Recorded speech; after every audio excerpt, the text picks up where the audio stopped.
जी हाँ, नमस्कार साथियों। इस समय की बेहद बड़ी खबर मैं आपको बता दें कि बंगाल में कांग्रेस के खिलाफ अचानक इतनी आक्रामक क्यों हो गई ममता बनर्जी। जहां पर साथियों आपको बता दें कि बंगाल में लोकसभा चुनाव में सीटों के बंटवारे की चर्चा के बीच जो पिछले दिनों मुख्यमंत्री और टीएमसी प्रमुख ममता बनर्जी अचानक कांग्रेस के खिलाफ काफ़ी आक्रामक हो गई। जहां पर ममता के बर्ताव में आए बड़े बदलाव का विश्लेषण करें तो सबसे यानी कि स्पष्ट लग रहा है कि उन्हें अपने सबसे बड़े वोट बैंक के खिलाफ यानी कि सिकड़ने का डर सता रहा है। जहां पर कह सकते हैं कि जो टीएमसी सुप्रीमो पिछले कुछ समय से लगातार कर रही थी और वहीं पर इंडिया ब्लॉक पूरे देश के लिए और बंगाल में टीएमसी अकेले बीजेपी को हराने में सक्षम है। जहां पर वह पहले कांग्रेस को राज्य में 2 सीट देने को तैयार भी थी, लेकिन बाद में 2 टूक कहने लगी कि जो तृणमूल कांग्रेस एक भी सीट नहीं छोड़ूंगी। आपको बता दें कि मुख्यमंत्री ममता बनर्जी ने कांग्रेस के खिलाफ अपने तवर उस दिन काफ़ी आक्रामक कर दिए जब कांग्रेस नेता राहुल गांधी अपनी भारत जोड़ो न्याय यात्रा लेकर राज्य के मुस्लिम बहुबल मुर्शिदाबाद में घुसे थे।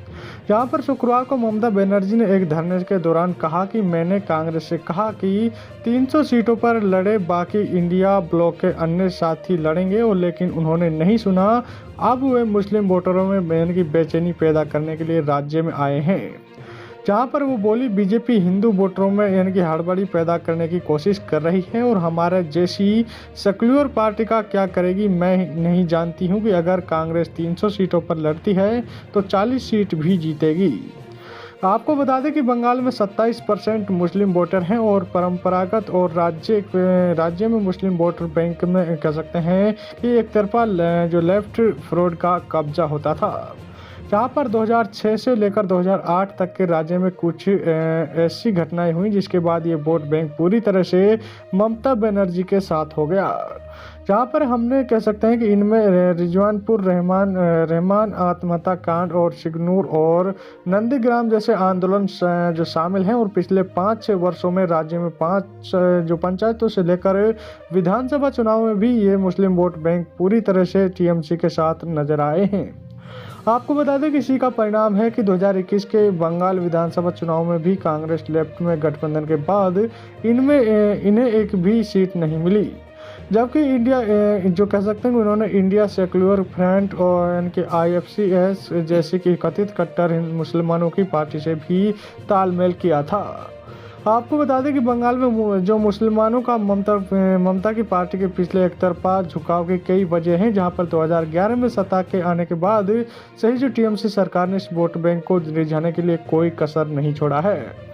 आपको बता दें कि इमामों को भत्ता देने के साथ साथ मुस्लिम छात्रों को स्कॉलरशिप, उनके लिए जो कि वेलफेयर बोर्ड का गठन और सरकारी जो मान्यता प्राप्त मदरसों के लिए 50 करोड़ रुपए का अनुदान कर दिए हैं। वहीं पर आपको बता दें कि नागरिकता जो संशोधन अधिनियम सीएस और एनआरसी जैसे जो मसलों पर ममता विरोध में किसी भी हद तक जाने को तैयार यानी कि बैठी रहती है। दरअसल कह सकते हैं कि साल पहले फरवरी 2023 में सारगधी विधानसभा उपचुनाव में जो लेफ्ट समर्थित कांग्रेस उम्मीदवार बायरन विक्स की जीत ने ममता बनर्जी के कान खड़े कर दिए थे। यह सीट उस मुर्शिदाबाद जिले में है जहां यानी कि 66.28% आबादी मुस्लिम है, जो कि प्रदेश में अब सबसे ज़्यादा है।